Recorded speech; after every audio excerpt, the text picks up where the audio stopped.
فبأي آلاء ربكما تكذبان؟ انسان کا جسم پوری کائنات کا جوہر ہے۔ یہ جسم کے بننے میں پوری کائنات کی مشینری استعمال ہوئی، اس کو خبر نہیں ہے۔ ماں باپ غذا کھاتے ہیں، اس غذا سے خون بنتا ہے، خون سے پھر انسانی وجود کا مادہ پیدا ہوتا ہے، اور اس غذا کے بننے میں دریا، ندی، نالے، سورج، ستارے، چاند، ہوائیں سب استعمال ہوتے ہیں۔ مولانا یوسف صاحب رحمۃ اللہ علیہ فرماتے ہیں پوری کائنات کا جوہر ہے یہ انسان۔ اس کے جسم کے بننے میں ساری کائنات، لیکن اس کی جو اصل ہے روح، اس روح کے بننے میں کائنات کی کسی چیز کو اللہ نے استعمال نہیں۔ انسان کے جسم کے بننے کے لیے کائنات کی ہر چیز استعمال ہوئی، لیکن اس کی روح کے بننے کے لیے اللہ نے کائنات کے کسی ذرے کو استعمال نہیں کیا۔ روح کہاں سے؟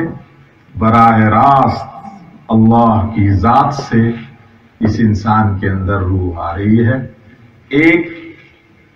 ایک مقدس پاکیزہ فرشتہ روح لا کر روح ڈال دیتا، بس وہ فرشتہ بھی صرف ڈالنے کے حد تک اس کا استعمال ہو رہا، ورنہ روح کے بننے میں اس فرشتے کا بھی کوئی ہاتھ نہیں۔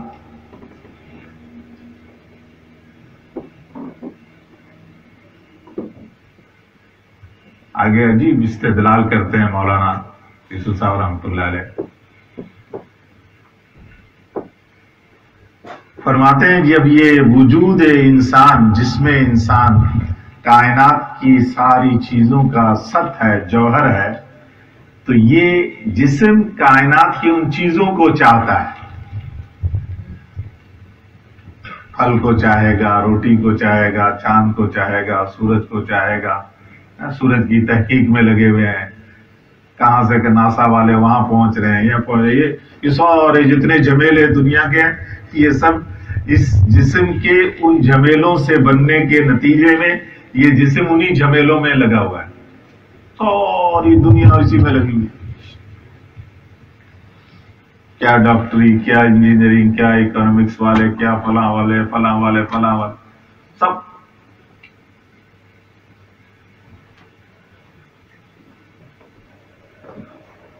جیسے یہ جسم جن چیزوں سے اس کا وجود ہے ان کو چاہتی ہے، تو وہ روح جو اللہ کی ذات سے براہ راست آیا ہے، امر رب، قرآن میں کیا فرمایا؟ امر رب،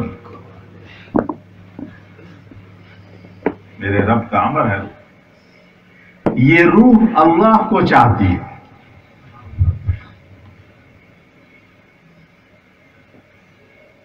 ہر انسان میں اندر جو اللہ نے روح رکھی ہے، وہ روح اللہ کو چاہتی ہے۔ ہم زبردستی اس روح کو اللہ کی چاہت سے دوسری طرف لے جا رہے ہیں، اس لیے پریشان ہو رہے ہیں۔ مسلم غیر مسلم میں تمیز نہیں ہے، ہر روح، جس انسان میں جو روح ہے وہ روح اللہ کو چاہتی ہے۔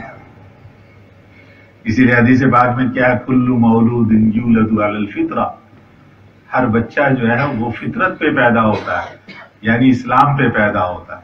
اسلام کیا؟ گردن نہادن، رب کے سامنے سر تسلیم خم۔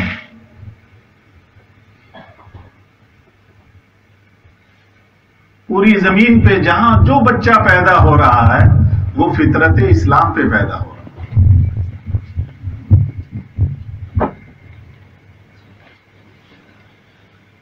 اس کی روح اللہ کو چاہتی ہے، یہاں سے مولانا ایک اور عجیب بات نکالتے ہیں، فرماتے ہیں کہ جیسے اس انسان کے اندر روح ہے، جیسے اس انسان میں روح ہے اور وہ روح اصل ہے کہ روح کے نکلتے ہی اس بدن کو کوئی نہیں پوچھتا، پھر کہتے جلدی اس کو رخصت کرو۔ یمن کے ہمارے ایک ساتھی سنانے لگے کہ یمن میں ایک جو ہے شخص کا انتقال ہو گیا اور تدفین کے وقت میں تیز بارش، مسلسل بارش ہو رہی، دفن کرنے کی کوئی صورت نہیں، بارش رکنے کا نام ہی نہیں لے رہی، قبر میں پانی بھرا ہوا، کیا کریں؟ تو لوگوں نے کہا اس کی بیوی سے کہ بھئی میت کو گھر میں رات رہنے دو، بارش رک جائے گی کسی وقت صبح تو ہم دفن کر دیں گے۔ تو اس کی بیوی کیا کہتی ہے؟ نہیں نہیں، میرے بچے ڈر جائیں گے، میرے بچے، وہ باپ جس کے جسم سے روح نکلی تو روح نکلتے ہی اب بے روح کے جسم سے میرے بچے ڈر جائیں گے، بچے باپ سے ڈر جائیں گے، وہ باپ جو اب کچھ کر بھی نہیں سکتا، نہ مار سکتا ہے، نہ پیٹ سکتا ہے، نہ آنکھ دکھا سکتا ہے، روح نکل گئی ہے، اور بیوی کہہ رہی ہے کہ نہیں اس کو رات کو یہ میرے گھر میں نہیں رکھنا کہ میرے بچے ڈر جائیں۔ مولانا یوسف صاحب رحمۃ اللہ علیہ فرماتے ہیں جیسے اس انسان کے جسم کے اندر روح اصل ہے، اس روح کی وجہ سے اس جسم کی قیمت ہے، روح کے نکلتے ہی اس کی قیمت نکل جاتی ہے، لیکن یہ روح جیسے انسانی جسم کا اصل ہے، کائنات کی ہر چیز میں روح موجود ہے اپنی اپنی شان سے۔ زمین میں روح ہے، آسمان میں بھی روح ہے، چاند میں بھی روح ہے، سورج میں بھی روح ہے، دریا میں بھی روح ہے، ہوا میں بھی روح ہے، ہتھیاروں میں بھی روح ہے، کرسی الماری میں بھی روح ہے، درختوں میں بھی، چرند پرند تو ہے۔ مولانا فرماتے ہیں کہ جب یہ انسان اپنے روح کو اپنے اللہ کے امر کے تابع کر کے چلتا ہے تو پھر جس نے اپنے روح کو اللہ کے امر کے تابع کر لیا، کائنات کی تمام چیزوں کی روح اس کے تابع ہو جاتی۔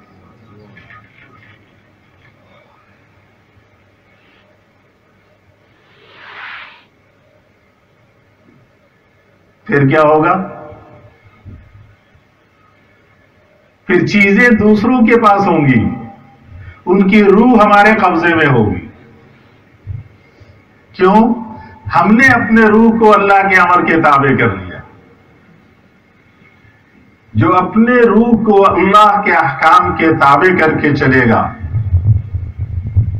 کائنات کی ساری روحیں اس کے تابع ہوں گی، پھر زمین اس کے تابع، قبضے میں دوسروں کے ہے لیکن اس زمین کی روح اس کے پاس ہے، دریا دوسروں کے پاس ہے لیکن اس دریا کی روح اس کے پاس ہے، فوج جہاز دوسرے کے پاس لیکن اس فوج اور جہاز کی روح اس کے پاس۔ جس کے قبضے میں روح ہے پھر اس کی چلے گی، جس کے قبضے میں جسم ہے اس کی نہیں چلے گی۔ صحابہ رضوان اللہ علیہم اجمعین اس کو لے کر چلے گئے۔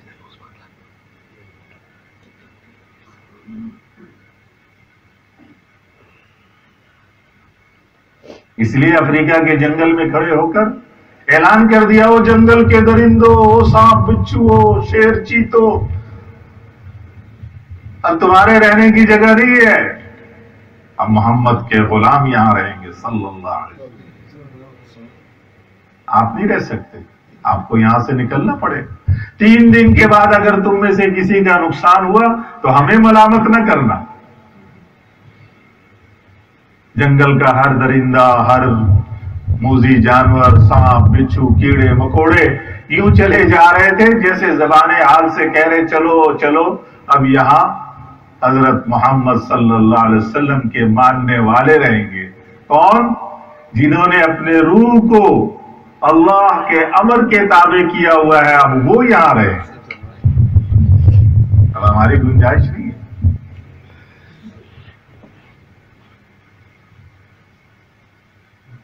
ہم اس دنیا میں اس لیے آئے اپنے جسم کے چوچلے پورے کرنے کے لیے نہیں, جسم کی تقاضے اور چاہتیں پورے کرنے کے لیے نہیں, روح کو اللہ کے امر کے تابع کرنے کے لیے آئے. جب یہ روح اللہ کے امر کے تابع ہوگی تو پھر اس روح میں وہ قوت آئے گی کہ جس قوت کی وجہ سے پھر وہ ہر کام کر رہا ہو.